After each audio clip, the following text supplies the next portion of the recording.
கிறிஸ்துவின் இனிய நாமத்தினாலே உங்களுக்கு என் அன்பின் வாழ்த்துக்கள். இந்த நாளை காண செய்த தேவனுக்கு ஸ்தோத்திரம் உண்டாவதாக. புலம்பலின் புஸ்தகம் 3வது அதிகாரம் அதனுடைய 37வது வசனம். ஆண்டவர் கட்டளையிடாதிருக்க காரியம் சம்பவிக்கும் என்று சொல்லுகிறவன் யார்? கர்த்தருடைய பரிசுத்த நாமம் மகிமைப்படுவதாக. எந்த ஒரு காரியம் வாய்க்கப்பட வேண்டுமானாலும் நடக்க வேண்டுமானாலும் தேவன் கட்டளையிட வேண்டும். தேவனுடைய சிங்காசனம் என்பது எல்லா வல்லமைகளை விடவும் மேலானது, உயர்ந்தது. எசையா 6 எசையா கண்ட காட்சி அதுதான். உயரமும் உன்னதமான சிங்காசனத்திலே கர்த்தர் வீற்றிருப்பதை அவன் பார்க்கிறான். இந்த பூமியிலே நடக்கிற, சம்பவிக்கிற அல்லது வாய்க்கப்பட வேண்டிய எந்த ஒரு காரியமும் சரியாய் வாய்க்கப்பட வேண்டுமானால் தேவன் கட்டளையிட வேண்டும். அவர் கட்டளையிட இல்லாதவைகள் சிருஷ்டிக்கப்படும். அவர் கட்டளையிட நிற்கும். வடக்கை நோக்கி கொடு என்றும் தெற்கை நோக்கி வைத்திராதே என்றும் சொல்லுகிறவர். ஆண்டவர் ஒன்றை சொன்னால் அது ஆகும். அவர் கட்டளையிட நிற்கும்.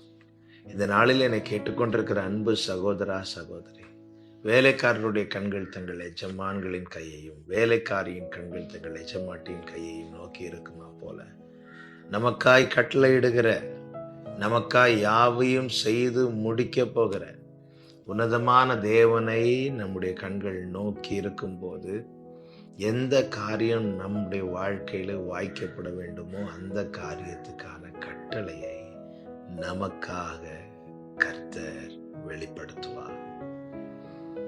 எருசலேமின் அலங்கம் இடிக்கப்பட்ட செய்தியை நெகேமியா கேள்விப்பட்டு மிகவும் துக்கித்து அழுது உபவாசித்தான்.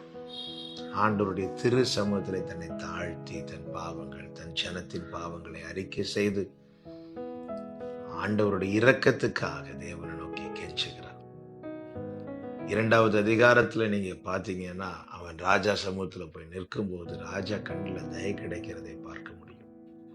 அவன் கேட்டது அவனுக்கு கொடுக்கப்பட்டது.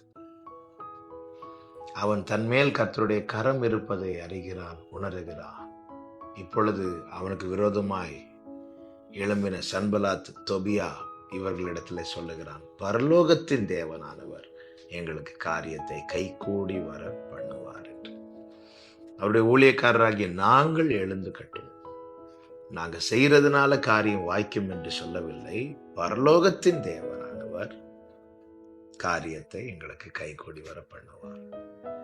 நாம் என்ன செய்தாலும் என்ன முயற்சித்தாலும் கர்த்தர் கட்டளையிட்டால் மாத்திரமே அவைகள் சம்பவிக்கும்.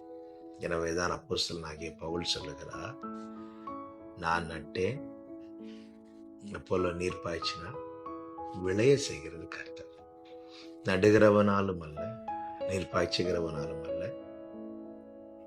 இறங்குகிற தேவன், விளைய செய்கிற தேவன், அவரால் தான் எல்லாமே ஆகும். கர்த்தருடைய திரு சமூகத்தை நோக்கி பாருங்கள். எந்த காரியம் வாய்க்கப்பட வேண்டுமோ கர்த்தர் கிருபையாய் அந்த காரியம் வாய்க்கப்பட வேண்டிய கட்டளையை நமக்காக பிறப்பிப்பாராக. ஜெபிக்கலாம். எங்கள் நல்ல தகப்பனே, ஆண்டவர், நீர் கட்டளையிட நிற்கும். நீங்க சொல்லாம எந்த ஒரு காரியமும் எங்க வாழ்க்கையில நடக்காதுப்பா. என்னென்ன காரியங்கள் வாய்க்கப்பட வேண்டும் என்று நம்முடைய பிள்ளைங்க ஜெபித்து கொண்டிருக்கிறார்களோ அந்த காரியங்கள் வாய்க்கப்பட வேண்டிய கட்டளையை கிருபையாய் பிறப்பிப்பீராக. இயேசு கிறிஸ்துவின் நாமத்தில் பிதாவே, ஆமென்.